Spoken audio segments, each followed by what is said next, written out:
Welcome to From the 55, the Canadian Football Hall of Fame's football show, where we'll discuss all sorts of great things happening across Canadian football. We'll have interviews each week, we'll do player profiles, we'll do team profiles, and we'll also talk about the player of the week. All that and more coming up, but first, an interview with the Executive Director of the Hall of Fame, Mark DeNoble. It's a unique game for a unique country. I think it's, when the season starts up July 1st, everybody gets ready. And I think it brings, Grey Cup brings everybody together in November from coast to coast to coast. And I think it's really unique if you're not even a football fan, just to take in the festivities of Grey Cup. And but it's a great game. We're just trying to get in front of our fans, in front of our Hall of Fame members, to reconnect with them. We've got a brand new website. We're adding new components every day. And this is just, I thought, a better way now going out and showing people that we're advancing that stage where, people can ask questions and we can connect with them. Yeah, and what we're trying to do is really reinvent ourselves. Hall of Fame has been here since 1963. It's been doors open in the same building since '72. We want to make sure it becomes a tourist spot for Hamilton. We want people to come down to the Hall. How do we get that? Everybody's on the web now. Go into the Canadian Football Hall of Fame. Football season's starting. We just don't represent CFL football. It's CIS football and amateur football. So we want those people to see that, hey, we can go through the Hall on the web, but when we're in Hamilton, come on down. Come in through the doors. Now we'll enter a piece about the greatest teams that have played Canadian football of all time, and that means Grey Cup winners. We start with perhaps one of the best Grey Cups ever, the '89 Saskatchewan Roughriders. Here's Norm Miller. 1989, a wave of Rider pride swept in from the prairies as the Saskatchewan Roughriders took their fans on a wild and unexpected ride to the Grey Cup championship game at Toronto. Here is the story of one of the most memorable championship games in Grey Cup history. Saskatchewan, under the direction of CFL Coach of the Year John Gregory, who would win the West with a stunning 32-21 win. Only moments after the win, Rider fans started making plans for the trip east, burning up the phone lines looking for tickets and travel arrangements. The Caravan of Green would help sell out the 1989 Grey Cup as over 54,000 fans filled the dome. Meanwhile, earlier that day at venerable Ivor-Wynne Stadium, the Tiger Cats, who had finished atop the East with a 12-6 record, hosted the Blue Bombers and scraped out a 14-10 win in the Eastern Final. The 1989 Grey Cup was played at the newly opened Sky Dome in Toronto and was a fitting way to christen the concrete convertible. The second quarter produced 5 consecutive drives by both teams, which resulted in touchdowns. Rider quarterback Ken Austin completed a 5-yard pass to Ray Elgard for Saskatchewan's first major, but Hamilton responded with Kerrigan connect with running back Derek McAdoo on a 30-yard play. The fireworks continued when Austin combined with Jeff Fairholm for a 75-yard pass and run touchdown. Kerrigan responded with another Hamilton scoring drive that ended when McAdoo plunged in for his second touchdown of the game on a goal line carry. The Tiger Cats led 27-22 at the half. The teams would exchange field goals again in the fourth quarter before Saskatchewan's Dave Ridgway split the uprights from 20 yards away to put the Rough Riders in front by a converted touchdown. But the Tiger Cats were not finished. With 44 seconds remaining, Champion made a spectacular backward diving catch in the end zone to tie the score at 40. But there was still enough time for the Rough Riders to put together a winning drive. Ridgway lofted a 35-yard field goal with 2 seconds remaining to give the Rough Riders the victory. After it was over, 15 Grey Cup records have been tied or set, most notably total points by both teams in one game. In sports, we admire brilliance and greatness, but the greatest moments often come from the unexpected. Saskatchewan's 1989 Grey Cup championship win gave their fans a sweet surprise and all Canadian football fans a classic we will never forget. I'm Norm Miller, and this is Teams of All Time. A wild ending to a fabulous game. And hoping to get in those kinds of games in the future are the players of tomorrow. We hope that you'll find yourself and maybe somebody you know who plays the game right here on the Football Hall of Fame Player of the Week.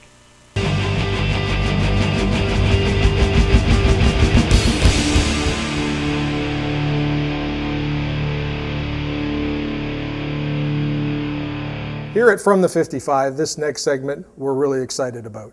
Each week we're going to feature a player in Canada that shows dedication and skill in their game. So coaches, managers, fans, if you have a player you want to nominate, drop us an email at fromthe55player@cogeco.ca. and they could find themselves in the Football Hall of Fame.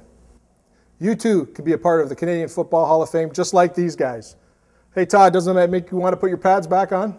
Yeah, I'm not sure I'm ready to quite strap on the pads again, Troy, but you know, it is a sure honor to be the Hall of Fame Player of the Week, and we'll be happy to wade through hours of video. Well, Troy will be happy to wade through hours of video each week just to find out who is the Hall of Fame Player of the Week. Now it's time for Down and Dirty, and this is where we profile people that are playing the Canadian game and have learned the Canadian game and might be plying their trade elsewhere. In this case, Don Edwards, who has coached at nearly every level of the Canadian game, takes a look around the world of Canadian football. Rice University in Houston, Texas has got 5 Canadians in their lineup. They feature Hossam Hashim, they've got Stefan Nazar, and they've got Tolu Akinwumi, who are new players. But stalwarts on this team are Luke Wilson, a tight end, and Scott Mitchell out of Ottawa, no relation to Ticats president, but Scott Mitchell has been playing left tackle since his freshman year. He was a late recruit. They found him at a camp. He's a kid who played for Team Ontario and in Team Canada, won a gold medal at the International Bowl as a youngster, pre-university youngster. Went to Rice. It was also a baseball player, walked on there, thrilled with his athleticism, and he has been the starting left tackle. Clearly going to be a high draft pick in the CFL. That's Scott Mitchell out of Ottawa. I talked to David Bailiff, the head coach at Rice, and he said he's got 5 Canadian kids in their lineup this year. What he loves about the Canadian kids is great athleticism. All these kids have tremendous size. And I talked to him about, you know, where do they stack up against first-year American kids coming in? Are they behind in some areas and others? Oddly enough, the area where he said if they lack behind, it's in off-season conditioning work, because high school programs in the United States have pretty rigorous off-season programs to get ready for the next season, whereas in a lot of parts of Canada, high school age players don't have an off-season program or are playing club ball, like out here for the Wentworth Panthers, like for the Hamilton Hurricanes, the other OVFL teams. So they don't really have much of an off-season program. Coach Bailiff said that was one area where he found them to be about a year apart developmentally. Technique-wise, he's very impressed with the grounding that these kids have all got from their Canadian coaches on their respective Canadian teams. And he said to me, and this is great, I'd love to have another dozen Canadian kids like these right now. 5 players out of Rice University. A lot of Canadian football talent has come from the Deep South, including Mississippi State. Here's our profile on Jackie Parker.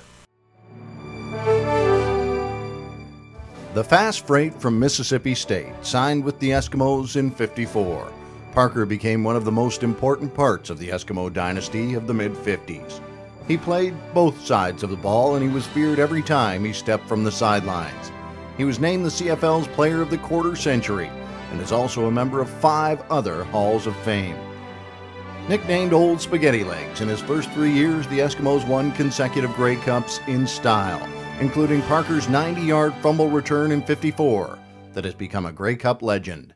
Jackie Parker, member, Canadian Football Hall of Fame. Well, if you didn't know it, the executive director of the Canadian Football Hall of Fame, Mark DeNoble, is the son of Tiger Cat great Gino DeNoble. More on that. Canadian football goes back. I mean, you know, the story. My dad played for the Tiger Cats for 10 years. You know, I was a kid, literally a kid, when my dad went to 7 Grey Cups, and getting in the locker room with not just Gino DeNoble but Angelo Mosca, Don Southern, Gurney Henley. I mean, they were just gods in the city back then. So it's hard not to be passionate about it, because it's a dream job. It's a dream job. I refer it to, I'm the GM of a team that I can't trade, I can't cut. Everybody I get, I got to keep. And but it's the ultimate. It's the ultimate for anybody who gets elected in the Hall of Fame. You're here forever. I think Gino would be okay with it. I think he'd be very proud. And in fact, I know he'd be very proud. Thanks for watching from the 55. We certainly hope that each week we'll be able to bring you information about the Canadian Football Hall of Fame and the Canadian football experience. I'm Todd Crocker. Thanks so much for watching.